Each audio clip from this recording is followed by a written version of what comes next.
Hundreds are expected to be laid off from Boeing's plant in Charleston next year. That as the company is cutting about 10% of its workforce. The aerospace giant is struggling to recover from financial and regulatory troubles, as well as a strike by its machinists that lasted nearly 2 months. At last count, more than 7,000 people work at Boeing's South Carolina plant. Trump tariffs were supposed to shield American jobs from the global storm. But look around. Factories shuttered, workers left in the dust, and Boeing layoffs hitting like a wrecking ball through communities that once thrived. They said tariffs would bring back the glory days, but all they delivered was a bitter truth. Profits before people. Imagine pouring decades of sweat and skill into a job that vanished overnight. No warning, no safety net, just echoes of promises broken. This isn't just one company, one town. It's happening everywhere, and it's happening now. So, who really pays the price when the system built to protect you, it betrays you? Long before the first planes were grounded, the seeds of disillusionment were already sown.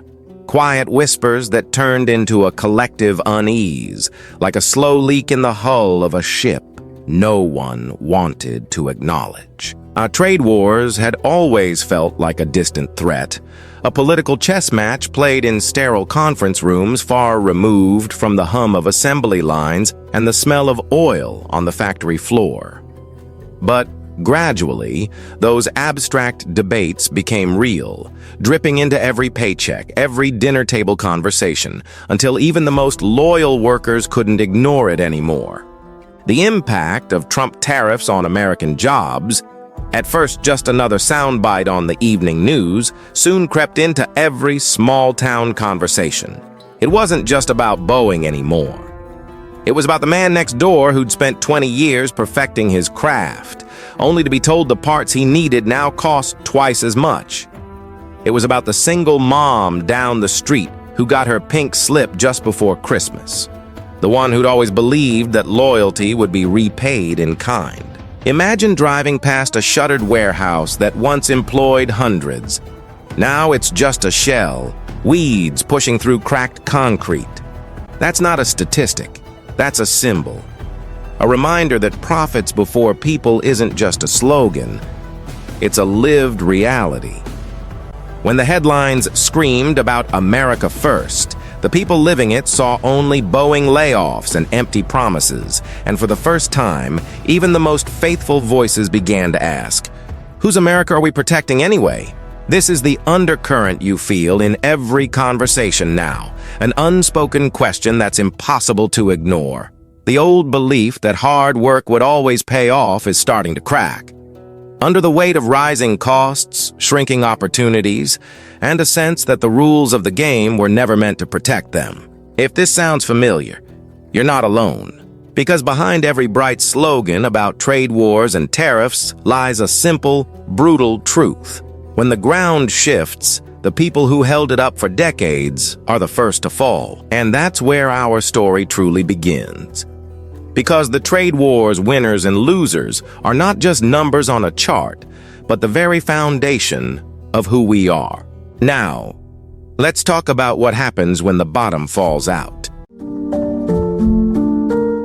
The news hit hard, like a gut punch that left entire towns gasping for air. Boeing layoffs, words that once felt distant, now echoed like an alarm bell in every household that depended on a steady paycheck to keep the lights on.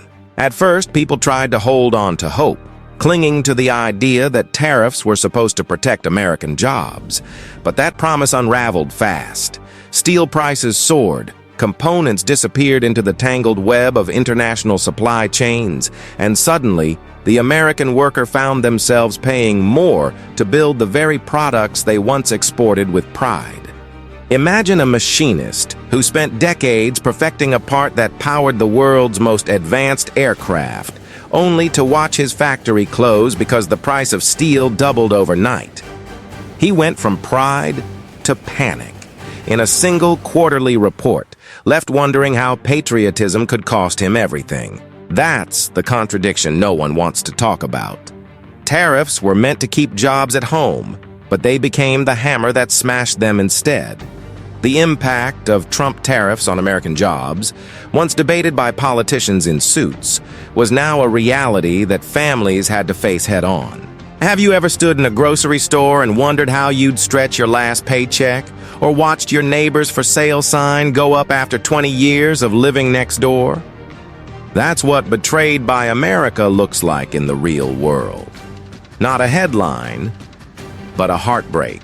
Union halls that once felt like safe havens now buzzed with a different energy, a restless anger that simmered just beneath the surface. Conversations at dinner tables turned sharp. Eyes darted toward the front door, waiting for a knock that might bring news no one wanted to hear. If this sounds familiar, you're not alone. Because every promise made in the name of protecting America feels like it's turned to ash, leaving communities to pick up the pieces on their own. And that's just the beginning of the fallout. Let's talk about what happens next, when the bottom really drops out. It happened like a light switch. One day, the factory parking lot was full. The next, it was a sea of tumbleweeds and abandoned lunchboxes. Thousands of families found themselves without warning, like watching your paycheck vanish overnight, leaving only the echo of promises that never stood a chance.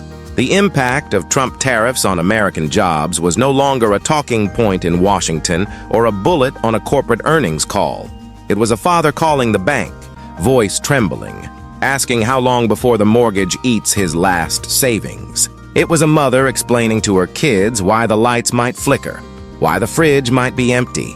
Imagine sitting at the dinner table, plates set, but no appetite. Just the quiet dread that tomorrow might be the day you have to decide between the house payment and the grocery bill. In one small town, a place with a name that sounds like 100 others, families who once gathered at the local diner now stand in line at the food pantry. They used to talk about summer plans. Now they talk about finding work. It's more than just numbers on a spreadsheet. It's the smell of empty shops, the silence in schoolyards, the sense that hope itself has been evicted. How did we get here? How did a promise of protection turn into a weapon that tore apart the communities it was meant to defend? If you felt this in your town, you're not imagining it. Because behind every empty parking lot, behind every locked gate, there's a story. A story of people who gave everything they had to the American dream, only to watch it slip away, one unpaid bill at a time. And as the dust settles, one truth remains. This is what betrayal looks like, written in the tears of the people who trusted that someone had their back. But what happens next? When the ripple effect hits every corner of the economy, let's take a step back and look at the bigger picture. When you step back and look at the bigger picture, the outlines of this crisis come into focus like an unwelcome guest in a small-town diner. A trade war that promised to keep jobs in America ironically accelerated their departure, leaving communities to pick up the pieces. Trump tariffs were supposed to shield American workers from global competition, but they ended up pushing costs higher, making steel, aluminum, and critical components more expensive to build here than anywhere else. While factories at home tried to keep pace, competitors overseas thrived on open markets and cheaper supply chains, turning the very walls America built to protect itself into bridges for its rivals. Imagine a small manufacturing hub that once made parts for aircraft engines, a place that once boasted steady paychecks and Friday night baseball games. Now, the same town struggles to keep its lights on as its biggest client moves operations to a country with fewer trade barriers. That's the irony. The trade war didn't just build walls, it built ladders for America's competitors to climb right over. Boeing's move to shift production wasn't just a corporate shuffle. It was a global signal that loyalty to a single flag might be too expensive in a world where supply chains stretch from Shanghai to Berlin. Every trade policy that claimed to protect American jobs left them more exposed than ever, caught in the crossfire of global economics. Was it worth it? Because every tariff, every sanction, every political promise came with a price tag. And in the end, it was the American worker who footed the bill. If you've seen the Made in America label disappear from your town, you're not imagining it. Because while policymakers drew lines on maps, real people paid the price, one pink slip at a time. But let's not stop there. Let's dive deeper into the question that remains. Where does America go from here? And can it rebuild the trust it lost? What's left behind in these small towns and big cities alike isn't just a missing paycheck, it's a fracture in trust that runs deeper than any layoff slip. The impact of Trump tariffs on American jobs didn't just drain bank accounts. It drained faith in the promise that hard work would be enough. When protectionist policies promised to shield workers from global competition, they also promised to reward loyalty. But loyalty is a two-way street. And for many, that street feels like it's been turned into a dead end. Imagine walking into a factory cafeteria where the tables are still there, but the laughter is gone. Where a handwritten note on the bulletin board says, "Good luck, everyone," scrawled in permanent marker by the last shift that closed the doors. That's what the erosion of trust looks like in real life. It's more than economics. It's the quiet moment in the living room when someone asks, "What did we work so hard for anyway?" Maybe American-made wasn't a guarantee of prosperity, but a reminder that profits before people is the rule that always wins. What does loyalty mean now, when the system built to protect you leaves you standing in the unemployment line, holding a pink slip instead of a paycheck? If you felt that sense of betrayal, you're not alone. Because every time a plant closes, every time a town loses its heartbeat, the people left behind are forced to ask the hardest question of all. Who's looking out for us when the next trade war starts? And maybe the answer isn't in Washington or on Wall Street, but in the quiet determination of the workers who refuse to give up. This isn't just about one company or one town. It's about an entire generation wondering if the American dream is still alive, or if it was always just a sales pitch. So, let's talk about the choices we face and what comes next. In the end, it's not about trade wars or Boeing layoffs or the next round of political promises. It's about the quiet question echoing in every living room tonight. Are we stronger together, or have we been left behind in the fight for survival?